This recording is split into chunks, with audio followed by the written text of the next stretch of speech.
Do you know what price conditioning is? And do you know how to use it? Hey, this is Todd here with Service Excellence, helping you ignite the power within.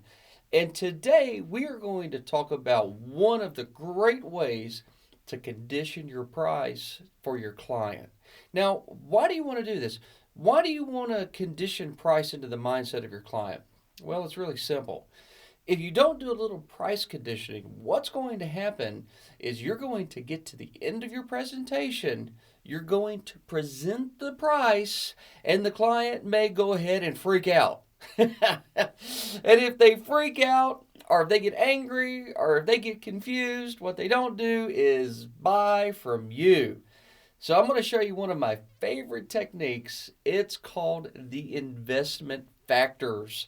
And you can use this technique to help condition your client to the price that's going to be coming their way.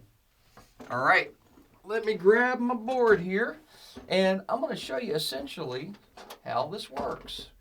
So what you're going to want to do is you're going to want to introduce the concept to the homeowner that there are several investment factors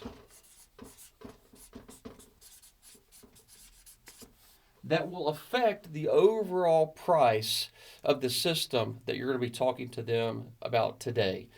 Now, guys, this technique, it works in plumbing, it works in electrical, it works in roofing, it works in HVAC, and frankly, I'd imagine it works in almost everything. Why?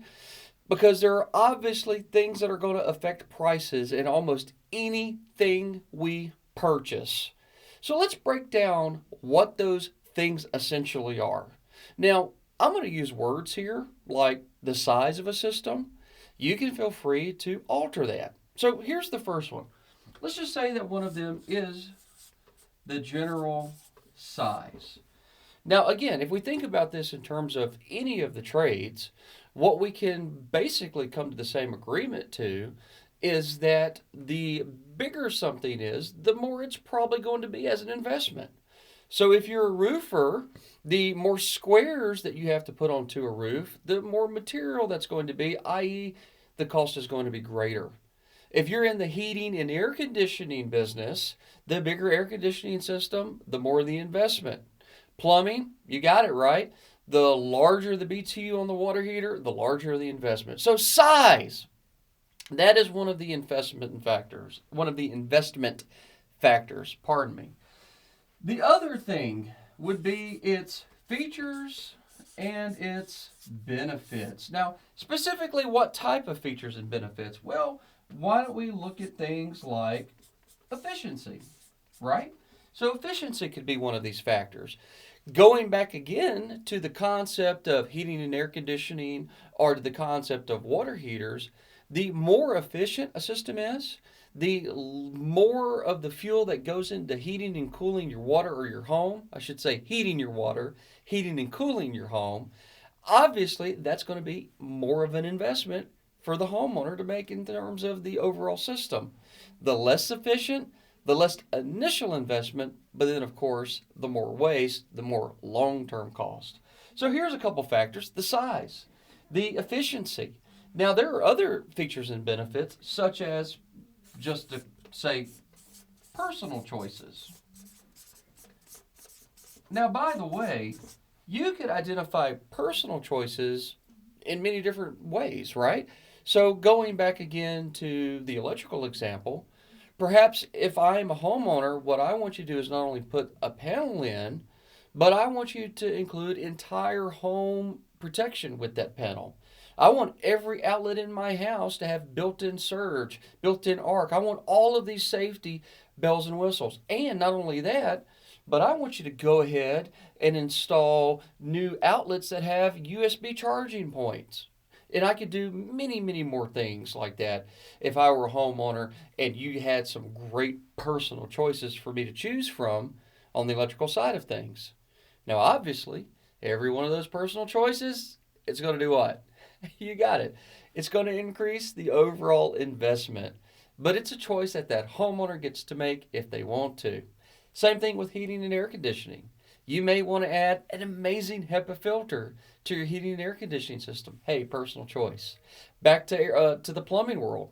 For me personally in my house, we go tankless. That's what we have. That's what we love. I know it's more than a tank heater. Hey, personal choice. Over to roofing. I have a beautiful 3D architectural shingle as opposed to a standard 3-tab. It's what we wanted. Costs more money. Personal choice. These things affect the total investment. And then here's the last thing, right? The last thing, we're going to sum it up as the company that you choose.